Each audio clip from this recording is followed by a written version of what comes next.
गांव के बाहर छोटा सा शिव मंदिर था जिसमें एक वृद्ध पुजारी रहते थे। एक दिन एक गरीब मां अपने नन्हे से बालक को मंदिर के द्वार पर छोड़कर चली गई। बहुत खोजने पर भी पुजारी जी को बालक के परिवार का कुछ भी पता न चला।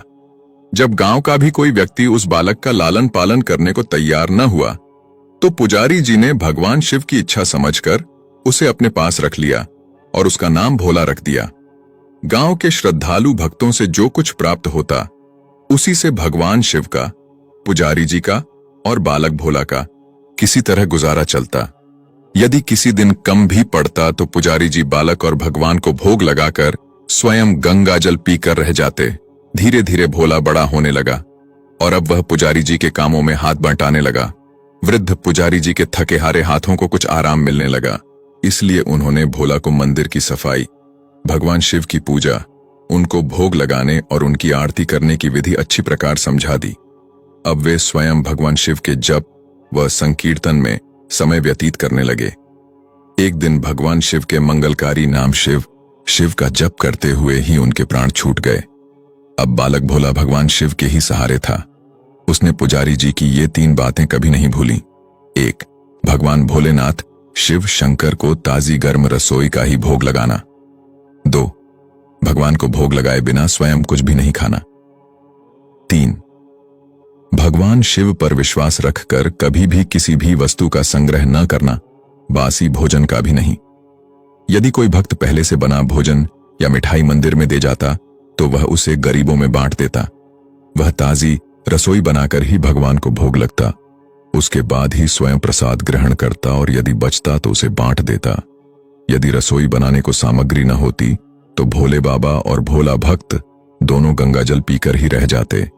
एक बार बरसात का मौसम आया और 3-4 दिन तक मूसलाधार वर्षा होने से मंदिर में एक भी भक्त नहीं झांका।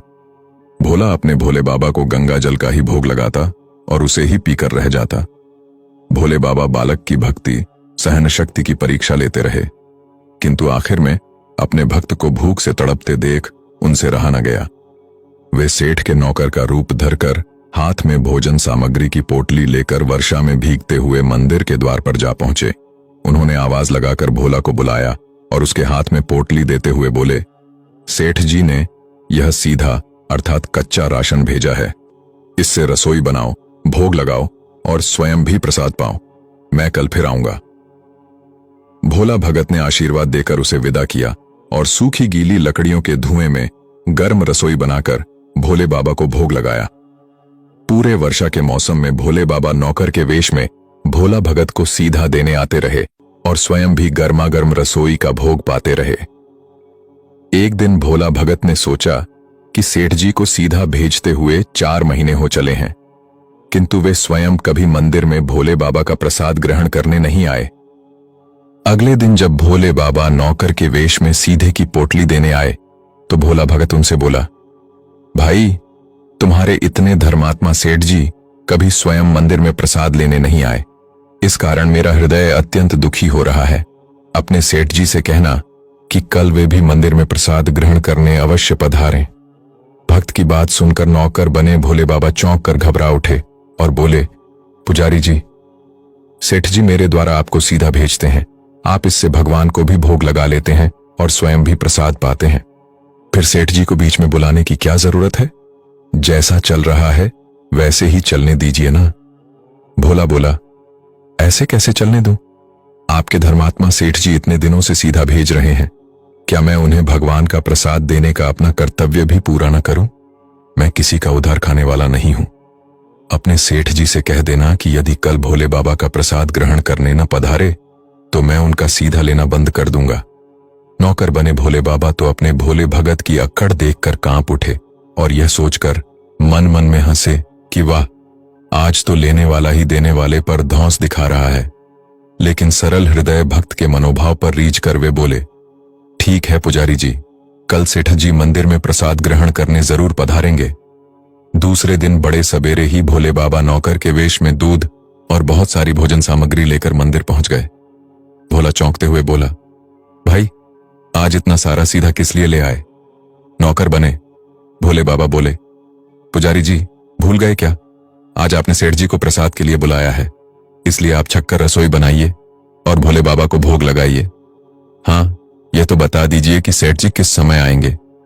भोला ने प्रसन्न होकर उन्हें सेठ जी के आने का समय बता दिया और भोला भक्त की इच्छा पूर्ण करने के लिए भोले बाबा कैलाश पर सेठ का रूप धारण करने लगे। इधर अपने स्वामी को एक प्यारे भक्त के यहाँ जीमने जाने का समाचार सुनकर ममतामयी अन्नपूर्णा मां पार्वती भी भला कैसे पीछे रहती। वे भी पति की आज्ञा लेकर सेठानी का रूप धारण करने में जुट गईं। भोले बाबा ने अपने गले से मुंडों की माला उतार दी, शरीर पर लगी भस्म, कमर पर पहना हुआ बाघांबर और बाहों और कानों में पहने सांपों के हार भी उतार कर रख दिए। उन्होंने एक मखमल का सुंदर कुर्ता धारण कर लिया, अपनी जटाएं सीधी कर गंगा और चंद्रमा को उसमें छिपा लिया और हाथ का त्रिशूल और डमरू भोले बाबा ने नंदी के हाथ में थमा दिया और अपने हाथ में एक सुंदर छड़ी लेकर पार्वती जी के तैयार होने की प्रतीक्षा करते हुए कैलाश पर चहलकदमी करने लगे। पार्वती जी घंटों से मेकअप करने में जुटी हुई थीं।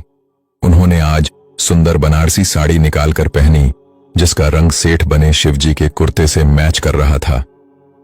उन्होंने सोने चांदी हीरे के आभूषण धारण कर लिए, एक सुंदर सा पर्स लिया और भोले बाबा के आवाज लगाने के बाद कक्ष से बाहर आई। जब पार्वती जी और शिवजी ने एक दूसरे को सेठ सेठानी के वेश में देखा तो वे एक दूसरे को निहारते ही रह गए। दोनों एक दूसरे को देख देख कर निहाल हुए जा रहे थे। इससे पहले उन्होंने कभी एक दूसरे का ऐसा सुंदर रूप देखा ही नहीं था। जब भगवान गौरी शंकर सेठानी सेठ का रूप धरकर कैलाश से अपने भक्त के यहाँ दावत पे चले तो गणेश, कार्तिकेय, नंदी, ऋषि मुनि, देवता भी उन्हें देखकर ठगे से रह गए। भोला भगत आज सुबह से ही सेठ जी के स्वागत में पकवान बनाने में जुटा हुआ था। अपने भोले बाबा का भोग तो वह चलते फिरते बना लेता था, किंतु आज उसे कई महीने से भगवान को भोग लगाने के लिए सीधा भेजने वाले सेठ जी को भगवत प्रसाद देना था। अतः आज उसने अपनी सारी पाककला झोंक डाली थी। उसने सेठ जी द्वारा भेजे हुए चावल धोकर खीर बनाई और उसमें सेठ जी के द्वारा भेजे हुए पिस्ते, बादाम, केसर, चिलगोजे, किशमिश डाले। मिर्च और अदरक को कूटकर उसे बाजरा, बेसन और गेहूं के आटे में भर भर कर मोटे मोटे मिस्सी रोटियां बनाई। रसोई बनाकर भोला भगत स्नान करने चला गया ताकि स्वच्छ वस्त्र पहनकर भोले बाबा को भोग लगा सके। जब भोला भगत स्नान करके लौटा तो देखा सेठ जी प्रसाद ग्रहण करने के लिए स्वयं तो आए ही हैं, संग में अपनी सेठानी जी को भी ले आए हैं। भोला ने झट दोनों से राम राम की, उन्हें आसन देकर बैठाया और बोला, मैं अभी भगवान को भोग लगा कर आता हूं, फिर आपको प्रसाद परोसूंगा। भावना के भूखे भोले बाबा से भूख सहन नहीं हो पा रही थी, इसीलिए वे बोले, पुजारी जी, भगवान को जल्दी से भोग लगाइए, मुझसे भूख सहन नहीं होती। भोला भगत बोला, सेठ जी, भूख तो मुझे भी बड़े जोर से लग रही है, किंतु मैं अपनी भूख के कारण भगवान को भोग लगाना नहीं भूलता। यदि दुनिया के सारे लोग इसी तरह अपनी भूख के लिए भगवान को भोग लगाना भूल जाएं, तो भगवान तो भूखों मर जाएंगे। सेठ जी बने भोले बाबा एक पत्तल उठाते हुए बोले, पुजारी जी आप भोग लगाइए, इधर मैं पत्तल परोस लेता हूं, मुझसे भूख सहन नहीं हो पा रही है। भोला भगत सेठ जी बने भोले बाबा को डांटते हुए बोला, सेठ जी, भगवान के काम में न तो जल्दीबाजी चलती है और न कंजूसी। मैं जब तक भगवान को भोग नहीं लगा लेता, आप रसोई के पास भी नहीं फटक सकते। चुपचाप इधर बैठ जाइए और ओम नमः शिवाय जपते रहिए। मैं अभी आता हूं और आपको पेट भर भोजन कराता हूं। सेठ बने शिव जी चुपचाप अपने आसन पर जा बैठे। सेठानी बनी पार्वती उनकी यह दशा देख मुश्किल से अपनी हंसी रोक पाईं। लेकिन जैसे ही भोला भगत पत्तल में सामग्री लेकर भगवान को भोग लगाने मंदिर में गया, शिवजी पार्वती जी को मौन रहने का संकेत करते हुए चुपके से रसोई में पहुंच गए और उन्होंने व्यंजन उठाकर छकना शुरू कर दिया। भोले बाबा तो प्रसाद को छकते ही भौंचक्के रह गए। खीर में चीनी की जगह नमक भरा हुआ था और सब्जियों में चीनी भरी हुई थी। जैसे ही भोले बाबा ने रोटी का एक ग्रास तोड़कर मुंह में दिया, वे सीसी करने लगे, क्योंकि रोटी में मिर्च ही मिर्च भरी थी। वे सीसी करते हुए उल्टे पैर भाग आए और अपने आसन पर जा बैठे। मां पार्वती अपने स्वामी की यह हालत देखकर खिलखिलाकर हंस पड़ी। इससे पहले कि भोले बाबा पार्वती जी के सामने कुछ सफाई दे पाते, भोला भगत ओम नमः शिवाय मंत्र का जप करते हुए आ पहुंचा।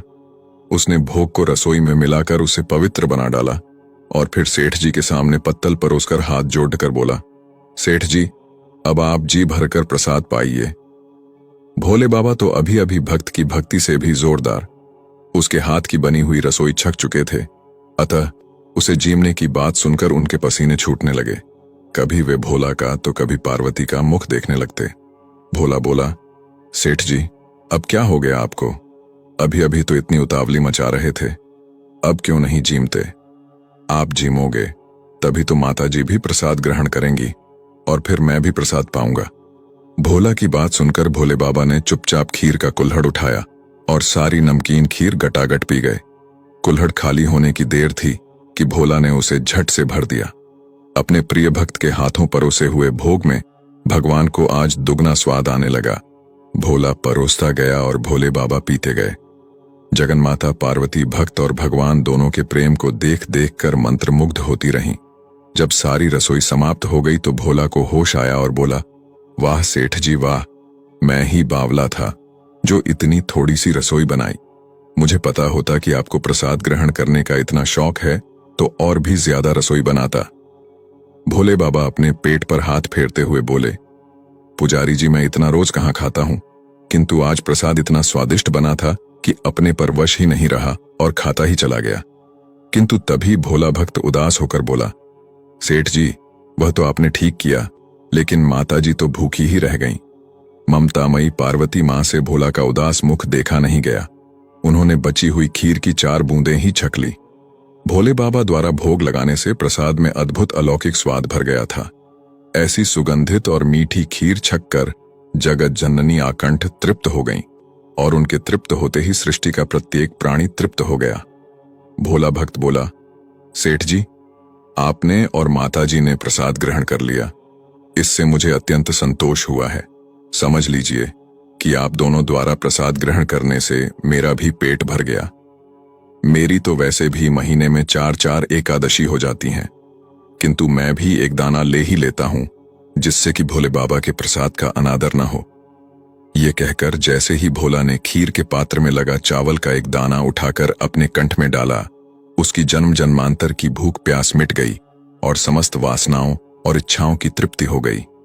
उसके ज्ञान के नेत्र खुल गए और उसने देखा कि उसके सम्मुख त्रिलोकीनाथ भगवान शंकर और जगत जननी मां पार्वती आशीर्वाद की मुद्रा में मुस्कुराते हुए खड़े हैं। भोला दौड़कर उनके चरणों में लौट गया और उन्हीं में समा गया।